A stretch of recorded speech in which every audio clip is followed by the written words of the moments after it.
Plant academy आप लोगों का स्वागत करता है। अभी तक हम लोग मैट्रिक्स में सीख चुके हैं कि व्हाट इज़ मैट्रिक्स। ओके, फिर सीख चुके हैं हम लोग अलजेब्रा ऑफ मैट्रिक्स।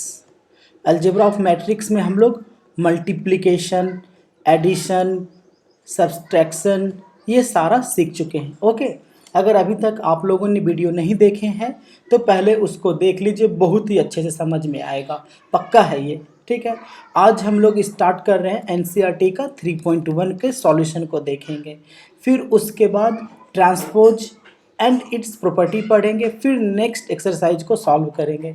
चलिए स्टार्ट करते हैं। बहुत ही आसान क्वेश्चन से स्टार्ट है। देखिए, बोल रहा है कि right the order of the matrix. तो हम लोग पढ़े थे कि किसी मैट्रिक्स का जब ऑर्डर लिखते हैं तो नंबर ऑफ रो पहले लिखा जाता है। तो नंबर ऑफ रो कितना 3, फिर नंबर ऑफ कॉलम कितना 4। ठीक है, ये जो एलिमेंट है हमारा, यानी कि दिस, ये हमारा रो कहलाता है। ओके, और ये जो हमारा, ये क्या कहलाता है, कॉलम। इतना तो पता है आप लोगों को। ठीक है, कोई प्रॉब्लम नहीं है। ठीक है, फिर आगे बढ़ते हैं। क्वेश्चन नंबर 2 क्या कह रहा है देखिएगा। बोल रहा है question number 2, the number of elements. तो number of row into number of column कितना एलिमेंट्स होता है, 12। तो इसका आंसर हो जाएगा 12। आप काउंट भी कीजिएगा तो 12 ही आएगा। क्वेश्चन नंबर 3 की बात करते हैं। हम लोगों को एलिमेंट्स लिखना है A13 मतलब फर्स्ट रो थर्ड कॉलम। तो देखिए, फर्स्ट रो ये हो गया, थर्ड कॉलम ये हो गया, तो क्या हो गया ये 19। तो ये हो जाएगा हमारा 19। ओके, फिर है A21 second row first column. तो ये हो गया हमारा सेकेंड रो, ये हो गया फर्स्ट कॉलम, तो क्या हो जाएगा 35। ठीक है, फिर A33 मतलब थर्ड रो। ठीक है, थर्ड कॉलम, तो ये हो जाएगा हमारा थर्ड कॉलम, तो क्या हो जाएगा हमारा -5। तो ये हो जाएगा -5। बाकी A24 और A23 आपके लिए रहा। आते हैं नेक्स्ट क्वेश्चन नंबर 2 में। If a matrix has 24 elements, what are the possible orders it can have, what if it has 13 elements. तो देखिए, अगर 14 एलिमेंट्स है, ठीक है, अगर 14 एलिमेंट्स है ना, have, then number of order ये ना पूछे हैं कि पॉसिबल ऑर्डर क्या क्या होगा। तो देखिए, हम बताए थे ना, अगर 14 एलिमेंट्स है तो क्या हो सकता है हमारा 1 × 24। आपको बताए थे कि दोनों गुना करने से टोटल एलिमेंट आता है। याद रखिएगा, टोटल एलिमेंट इक्वल टू क्या होता है, रो इंटू कॉलम, और R/C इसका ऑर्डर भी होता है।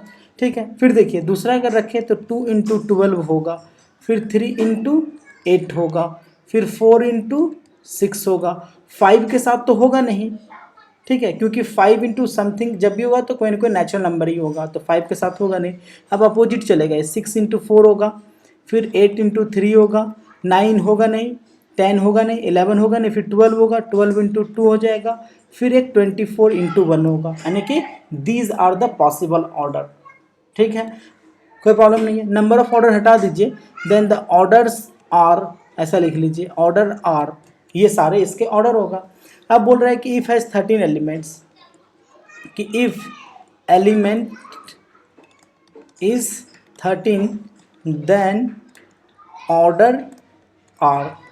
अगर 13 एलिमेंट रहेगा तब ऑर्डर देखिए क्या बनेगा, तो 1 × 13 बनेगा, और एक क्या बनेगा 13 × 1 बनेगा। बस दो ही पॉसिबल होगा, क्योंकि जब भी होगा तो दोनों का दोनों जब भी होगा तो क्या होगा, कोई ना कोई नेचुरल नंबर होगा। क्योंकि नंबर ऑफ ऑर्डर या नंबर ऑफ रो की बात करें या नंबर ऑफ कॉलम की बात करें, इसकी संख्या जब भी होगा तो क्या होगा, कोई ना कोई इंटीग्रल वैल्यू देगा। ओके, चलिए डन।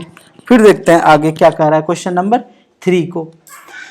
बोल रहा है कि if a matrix has 18 elements, what are possible order it can have, if it has 5 elements. तो ये क्वेश्चन नंबर 2 जैसा ही है क्वेश्चन नंबर 3, तो ये आपके लिए होमवर्क रहा। क्वेश्चन नंबर 4 में आते हैं। बोल रहा है कि construct 2x2 matrix where A = I whose elements are this. ठीक, तो देखिए हम 1 नंबर की बात कर रहे हैं, हम लोगों को क्या चाहिए, A 2x2 मैट्रिक्स चाहिए। तो क्या होगा, तो यहाँ पर एक एलिमेंट होगा A11, फिर ये होगा A12, फिर यहाँ पर एलिमेंट होगा A21, A22। जब एलिमेंट लिखते हैं हम लोग तो जो पहले रो उसके बाद कॉलम, फिर रो, फिर कॉलम, इस तरह से लिखेंगे। ये सारा हम अपने थ्योरी पार्ट में भी बताए हुए हैं, आप वहाँ देख सकते हैं।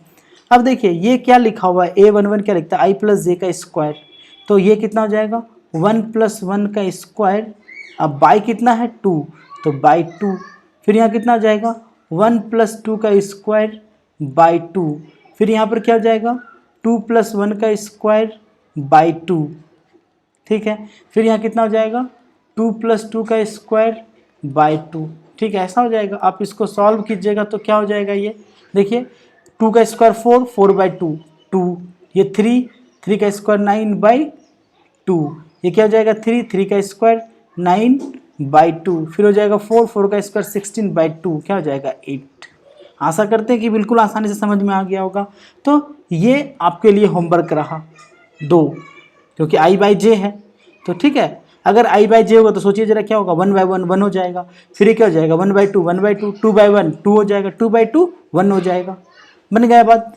अब हम एक 3 को बता दे रहे हैं, 3 नंबर की बात करते हैं। देखिए तो aij रहेगा, तो सिमिलरली यहाँ पर क्या होगा A11, फिर A12, फिर A21, फिर A22, ये हमारा एलिमेंट होगा। अब देखिए तो ये कलर चेंज करके लिख रहे हैं, यहाँ पर ये क्या है i + 2j का स्क्वायर बाई 2, यानी कि 1 + j की जगह यहाँ पर 1 ही है, तो 2 × 1 का स्क्वायर अब बाय 2, फिर देखिए ये 1 2 में आएंगे तो क्या है i + 2j, तो 2 × 2 का स्क्वायर बाय 2, फिर देखिए 2 1 है तो क्या होगा 2 + 1 × 2 का स्क्वायर बाय 2, फिर यहाँ पर 2 × 2 क्या होगा 2 + 2 × 2 का स्क्वायर बाय 2, बन गया।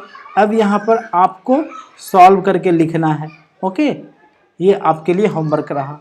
चलिए फिर आते हैं क्वेश्चन नंबर 5 में, क्या कह रहा है, बोल रहा है कंस्ट्रक्ट अ 3/4 मैट्रिक्स, अच्छा, whose elements are given by this, same pattern का क्वेश्चन है। तो पहले ए नंबर क्वेश्चन की बात करते हैं, तो ए को मैट्रिक्स है जो 3/4 ऑर्डर का है, 3/4 मतलब क्या हो गया 3 रो 4 कॉलम, यानी कि यहाँ पर क्या रहा होगा A11 रहा होगा, फिर A12 रहा होगा, फिर A13 रहा होगा, फिर ये A14 रहा होगा, चूँकि 4 कॉलम है, फिर यहाँ पर क्या होगा A21 रहा होगा, A22 रहा होगा, A23 रहा होगा, ये A24 रहा होगा, फिर यहाँ पर बात करते हैं A31, A32, A33, A34, ऐसा हो जाएगा। अब देखिए इसको सॉल्व करना है, तो ये क्या दिया गया है ध्यान दीजिएगा, आप चाहे तो चूँकि थोड़ा टिपिकल फॉर्म में है यहाँ पर, तो अलग अलग निकाल लेते हैं हम लोग।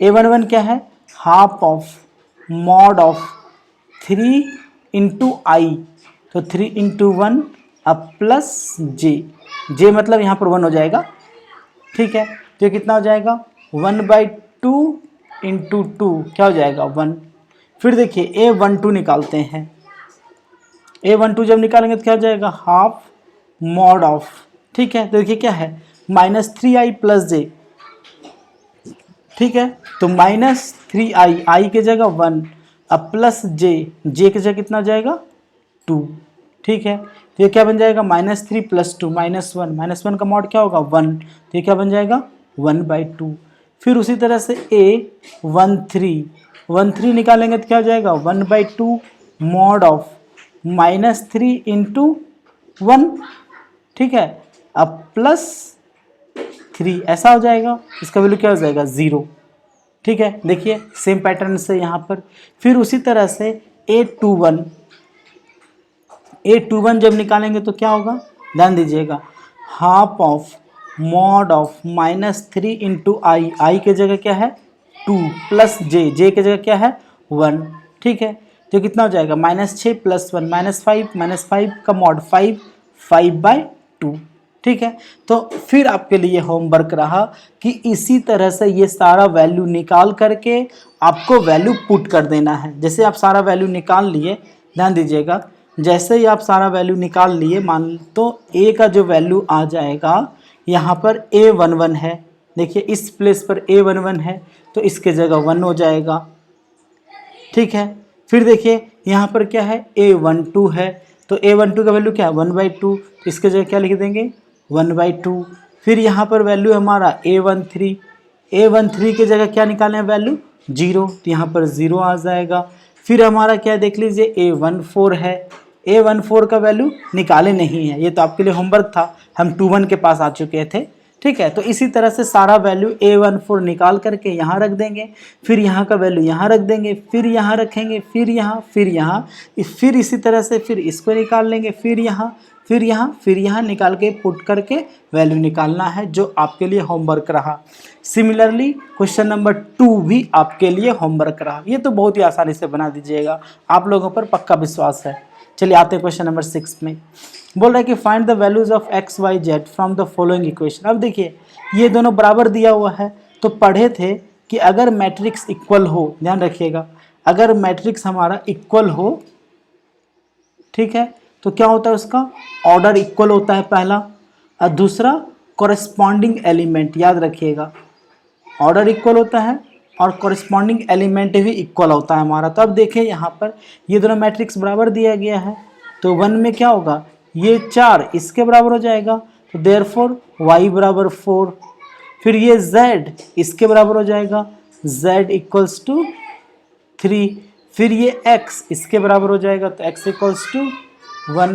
फिर ये 5 तो कोई प्रॉब्लम ही नहीं है, आ गया x y z का वैल्यू। सिमिलरली 2 नंबर में देखें तो ये x प्लस वाई किसके बराबर होगा, 6 के बराबर, x प्लस वाई बराबर 6।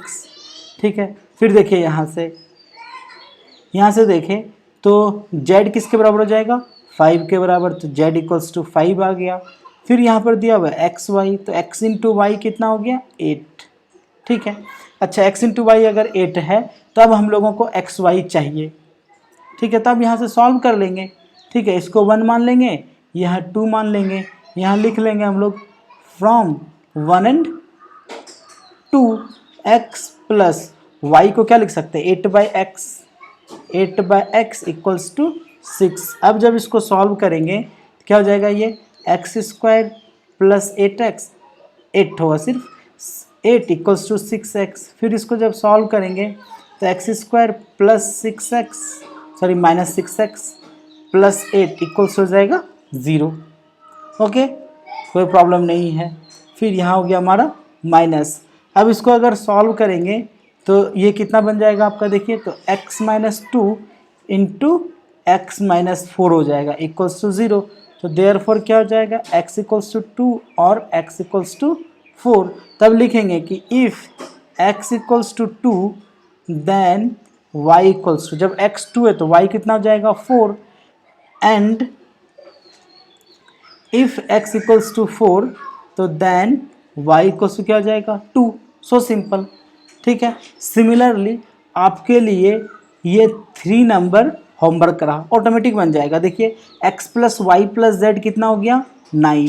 ठीक है, y प्लस जेड दिया हुआ है, यहाँ पर y प्लस जेड रख देंगे 7, तो x बराबर कितना हो जाएगा 2। समझ में आ गया होगा, x2 आ गया, x का वैल्यू यहाँ रख देंगे तो यहाँ z निकाल लेंगे, z निकल गया यहाँ रख देंगे तो यहाँ से y निकल जाएगा। So simple. ठीक है, क्वेश्चन नंबर 7 में आते हैं। हम सारा नहीं बता रहे हैं, टाइम बहुत ज़्यादा लग जाएगा, ठीक है ना, वीडियो थोड़ा छोटा बनेगा, अच्छा रहेगा। Find the value of ABCD from the equation, कोई प्रॉब्लम नहीं है। अब देखिए यहाँ से क्या होगा कि अगर एलिमेंट बराबर है तो कॉरेस्पॉन्डिंग एलिमेंट बराबर होगा, तो a माइनस बी किसके बराबर होगा -b।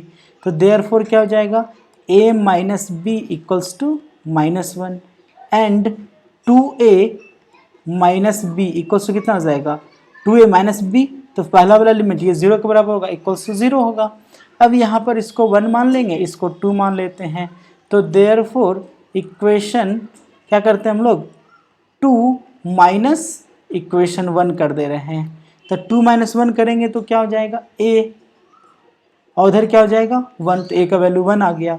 तो देयरफॉर a के जगह 1 रखेंगे तो b इक्वल्स टू कितना हो जाएगा 2, कोई प्रॉब्लम नहीं है। ठीक है, अब देखिए फिर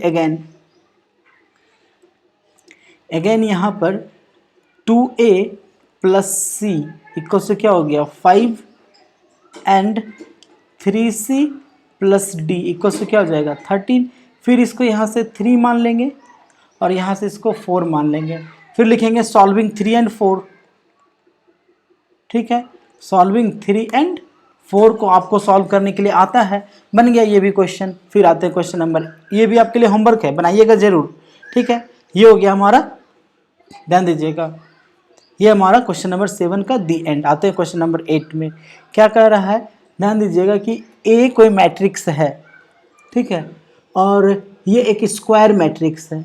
तो अच्छा, यानी कि ए को मैट्रिक्स हमारा ये लिखा हुआ है ए आई जे, आई जे मतलब आई रो है और जे कॉलम है, कोई एलिमेंट की बात कर रहा है, और ये लिखा हुआ है एम बाई एन। अब ये इसका ऑर्डर है, तो स्क्वायर मैट्रिक्स का ऑर्डर अगर स्क्वायर मैट्रिक्स है तो देयरफॉर एम इक्वल्स टू क्या होगा, एन।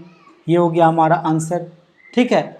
फिर देखिए क्वेश्चन नंबर 9, क्वेश्चन नंबर 9 क्या हो जाएगा, which of the following values of x and y make the following pair of matrices equal. अब देखिए फिर ये बोल रहा है कि ये इक्वल है, ठीक है। अब देखिए तो हम यहाँ लिख सकते हैं सॉल्यूशन में कि अकॉर्डिंग टू क्वेश्चन आपका मैट्रिक्स 3x + 7 5y + 1 2 - 3x ये बराबर दिया गया है 0 y - 2 8 4, ये बराबर दिया गया है, कोई बात नहीं है। अगर ये बराबर है तो यहाँ से क्या हो जाएगा, पहला वाला जो एलिमेंट है इसके बराबर होगा। जब इसके बराबर करेंगे तो x का वैल्यू कितना हो जाएगा, -7/3।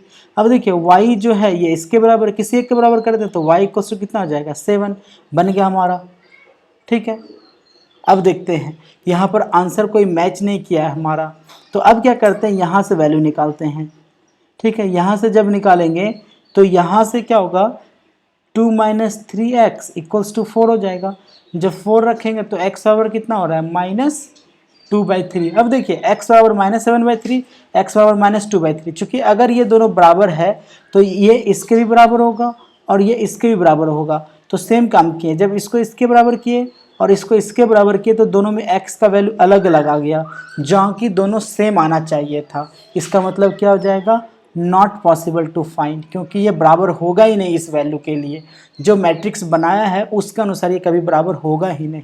ओके, क्वेश्चन नंबर ये आपका 10। अब देखिए ये अच्छा क्वेश्चन है, one of the best question है, इस पूरे एक्सरसाइज का सबसे अच्छा क्वेश्चन यही क्वेश्चन नंबर 10 है, जो आप लोगों को अवश्य और अच्छे से समझना चाहिए, और हम इसको अच्छे से समझाएंगे भी, ठीक है। द नंबर ऑफ और पॉसिबल मैट्रिक्स ऑफ ऑर्डर 3/3। अच्छा, तो देखिए तो A 3/3 ऑर्डर का मैट्रिक्स होगा, 3/3 ऑर्डर का मैट्रिक्स होगा तो एलिमेंट कहाँ होगा, एक यहाँ पर, एक यहाँ पर, एक यहाँ पर, फिर एक यहाँ पर, फिर एक यहाँ पर, फिर एक यहाँ पर, फिर एक यहाँ पर, फिर एक यहाँ पर, फिर एक यहाँ पर, ये पॉसिबल मैट्रिसेस है।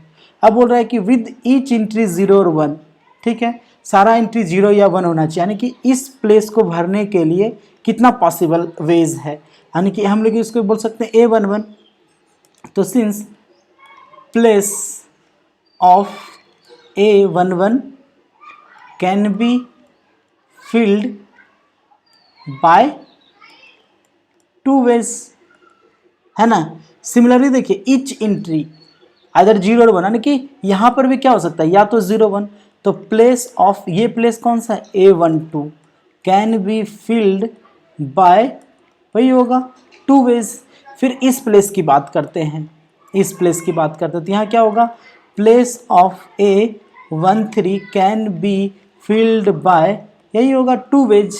फिर उसी तरह से अगर हम इस प्लेस की बात करें तो प्लेस ऑफ क्या होगा, A21 can be filled by 2 ways, ठीक है। इसी तरह से क्या होगा, ये प्लेस भराएगा 2 वेज से, ये भी 2 वेज से, ये भी 2 वेज से, ये भी 2 वेज से, ये भी 2 वेज से। अब देखिए अब क्या है, यहाँ पर एक परमुटेशन कॉम्बिनेशन का रूल लग रहा है, तो ये बताइए कि सिर्फ इसको भर दिए तो क्या मैट्रिक्स कंप्लीट हुआ, नहीं, इसकी भी ज़रूरत है, इसकी भी ज़रूरत है, इसकी भी ज़रूरत है, इसकी भी ज़रूरत है, इसकी भी ज़रूरत है, फिर इसका भी ज़रूरत है, इसका भी ज़रूरत है, इसका भी ज़रूरत है, यानी कि सारा का ज़रूरत है। यानी कि ये सारा 2 2 2 जो तरीका है इंडिविजुअली, ये सारा इनकम्प्लीटेड है, और जब कंप्लीट इनकम्प्लीट वर्क साथ में आता है तो क्या होता है, मल्टीप्लाई हो जाता है। तो देयरफॉर क्या हो जाएगा, therefore total number of ways, total number of ways of, यानी कि यहाँ पर लिख सकते हैं, यहाँ पर ऐसा आगे लिख छोड़ देते हैं कि similarly place of A A31 will require कितना 2 वेज, ठीक है, A31 तक पहुंच गए यहाँ तक। अब टोटल नंबर ऑफ वेज कितना हो जाएगा, तो 2 इंटू 2 इंटू 2, ये सारा गुना होगा यहाँ से अब तक कितना 2 9 टाइम्स, होगा कि नहीं होगा, सारा हम लिखे नहीं है यहाँ पर, आप चाहे तो लिख सकते हैं। अब मल्टीप्लाई करेंगे तो क्या हो जाएगा 2 to the power 9, 2 to the power 9 का वैल्यू पता है आप लोगों को कितना होता है, जल्दी से बताइए, जल्दी से बताइए, 1024 होता है शायद, ठीक है। तो आंसर क्या हो जाएगा हमारा 1024, 1024 नहीं होता होगा तब 512 होता है इसका वैल्यू, सॉरी इसका वैल्यू कितना होगा 512, तो हमारा आंसर हो जाएगा डी। Okay done. अब फिर मिलते हैं हम लोग नेक्स्ट वीडियो में जिसमें हम लोग ट्रांसपोज सीखेंगे, उसके बाद फिर एनसीईआरटी के 3.2 को भी सॉल्व करेंगे, और आशा करते हैं कि ये क्वेश्चन आसानी से बन गया होगा। हम एक क्वेश्चन फिर आपके सामने रख रहे हैं, ठीक है। देखिए, the number of all possible matrices, लिखिएगा the number of all possible matrices, ठीक है, of order 4/3 with each entry